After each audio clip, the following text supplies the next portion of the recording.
This slaughter pleases me. No act is more sacred than consecrating a site in the blood of one's enemies. The rest of the dam is fully under our control. A few pitiful holdouts remain, but their time is short. The general was the last source of concern. With their commander dead, the NCR will pull out of this region, allowing our conquest to continue westward, unopposed for a time. The Legion will swell with the number of slaves we will claim from this place, and the tribute we gather will fund further campaigns. Perhaps in time I will be granted the honor of conquering the land known as California. But for now we rest. Know that your efforts are appreciated and will not go unrewarded. But we can speak of that later. For now, come. We must see to the burning of the dead. And so the courier who had cheated death in the cemetery outside Good Springs cheated death once again, and the Mojave Wasteland was forever changed. Caesar entered the Strip as though it was his triumph. The Legion pushed the NCR out of New Vegas entirely, driving them back to the Mojave outpost. The Legion occupied all major locations, enslaving much of the population and peacefully lording over the rest. Under the Legion's banner, civilization, unforgiving as it was, finally came to the Mojave Wasteland. Though the courier himself was just and forthright in his dealings throughout the wasteland, he helped the Legion achieve victory. Caesar honored him with a golden coin, minted in celebration of his contributions and distributed throughout the wasteland. Though some super mutants in Nightkin continued to journey to the legendary Utopia, they found little trace of its existence. Some eventually found their way to Jacobstown, but many wandered off into the wastes, confused and disheartened.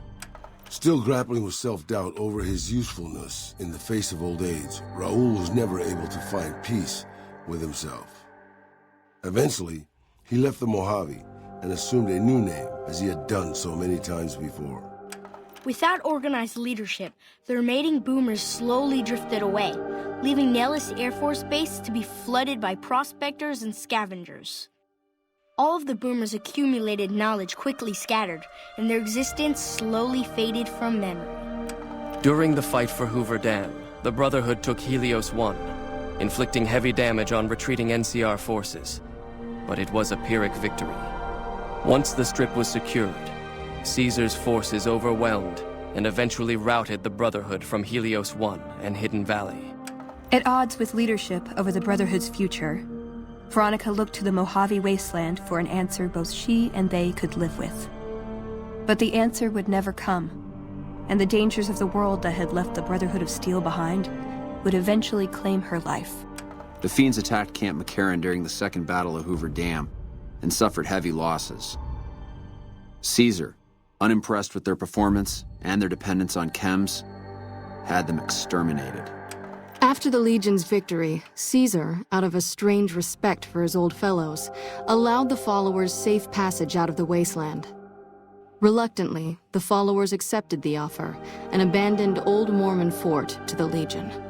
Tricked by the courier and imprisoned by the Legion, Arcade remained Caesar's personal physician for several years. Caesar grew fond of speaking with such an educated man on philosophical matters. Arcade became his unwilling intellectual sparring partner. After years of such servitude, during an unguarded moment, Arcade used a surgical scalpel in his bare hands to disembowel himself.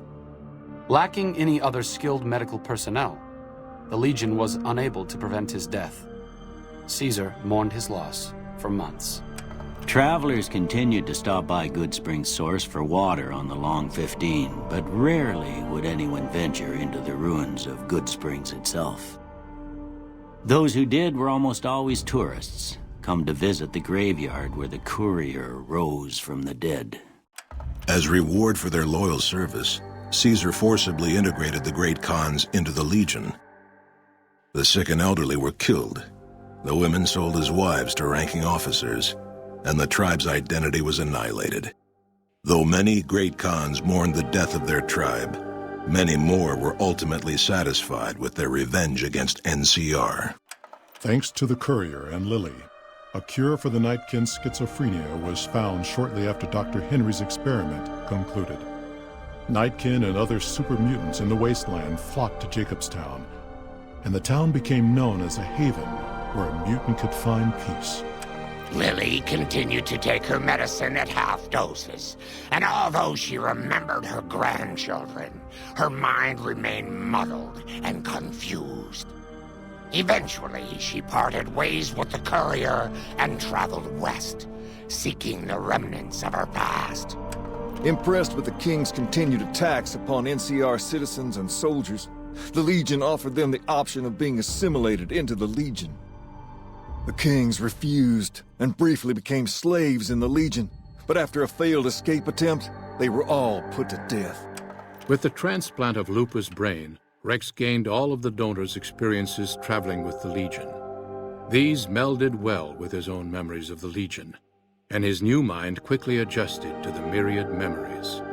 While the destruction of the Repcon rockets appeared to be a boon to the salvagers of Novak, the benefit would never be realized. Radioactive fuel from the wrecked ships seeped out and contaminated the area. Salvagers were forced to move on, and the town was abandoned. Most powder gangers at the correctional facility fled into the wasteland rather than face the advancing forces of the Legion. Those brave or foolish to remain were killed or crucified by the merciless legionaries. After the majority of the Vault 19 powder gangers joined the Great Khans, the weaker members scattered throughout the Mojave Wasteland. Though a few managed to erase their past, most never survived the journey. Hot-headed to the end, Sheriff Myers chooses to oppose Caesar's takeover of Primm with a standoff. Though the citizens take out a few legionaries, the town quickly falls to Caesar, its citizens utterly wiped out. After the death of Chief Hanlon, the power of NCR's Rangers was broken for years. Their organization, so reliant on the wisdom and guidance of its elder members, became a shadow of what it once was to people across the wasteland. And so the Courier's Road came to an end, for now. In the new world of the Mojave Wasteland, fighting continued, blood was spilled, and many lived and died just as they had in the old world. Because war never changes.